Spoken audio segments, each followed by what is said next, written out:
Lorenzo, ben ritrovato. Buongiorno amico mio. Oggi a Rovigo, in questo centro commerciale che tra l'altro non c'è molta gente.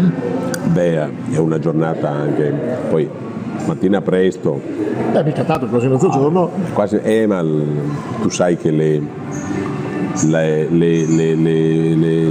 signore, le famiglie vengono soprattutto nel pomeriggio o il sabato mattino o la domenica. Vabbè, questo te lo perdono, da un giorno parleremo di crisi del commercio, crisi eccetera. Ma la sai benissimo quella. Vabbè. Di questo potrei parlarne anch'io a ragione di meglio però, di me, più di me.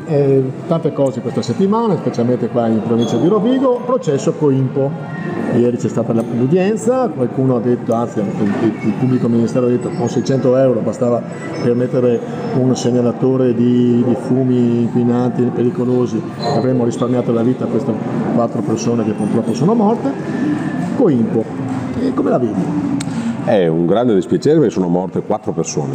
E questa è la parte in assoluto più negativa. In più è una dimostrazione ulteriore della superficialità con la quale alcuni imprenditori si approcciano. Il problema, sai qual è? Vero, che nelle imprese, non in tutte perché generalizzare è sempre una ingiustizia, ma nelle imprese, in molte, il problema della sicurezza, compresi i lavoratori, non viene curato a sufficienza.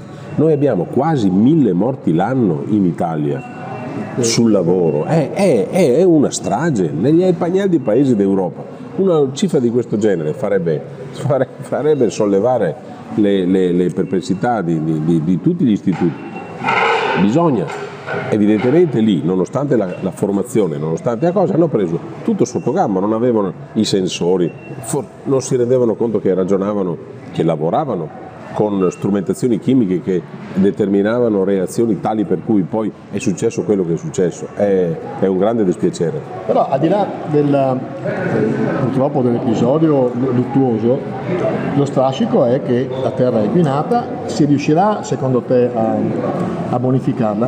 Ricordo per esempio a Bottrighe che c'è una zona di una fabbrica che è fallita 20 anni fa, che è ancora da bonificare, e nessuno si vuole prendere l'onere e l'onore di farlo perché i costi sono altissimi. Certo. Il problema centrale, anche questa, ci sarà una riconversione turistica, però dicono tutti che l'inghippo sarà chi farà la bonifica.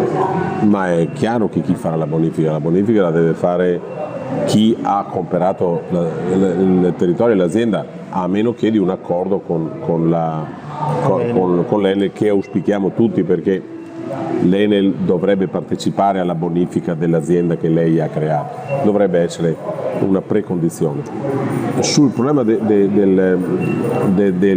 cosi inquinati è solo questione di tempo perché possa essere macinata questa cosa, però questo non assolve che per la fame d'Eschei se viola la legge, perché la legge è chiara, sai? La legge è molto chiara nelle modalità, poi maggiori strumenti, più coscienza da parte del cittadino. È il dio denaro, il dio Scheo, non può essere, non può che sull'altare di questo tutti si mettono ad adorare solo il dio denaro e non si ragiona sul futuro. Abbiamo ragionato alcuni giorni fa con Greta Thunberg, quindi sì. È un'evoluzione dello stesso ragionamento.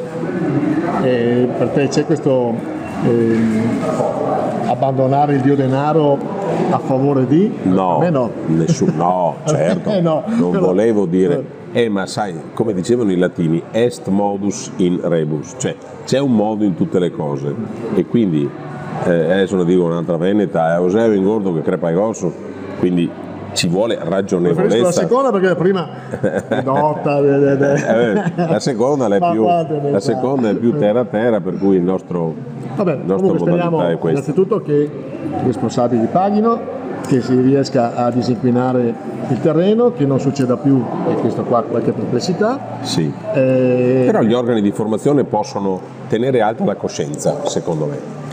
Vabbè, ce lo auguriamo. Buona giornata, ci vediamo domani. Ciao.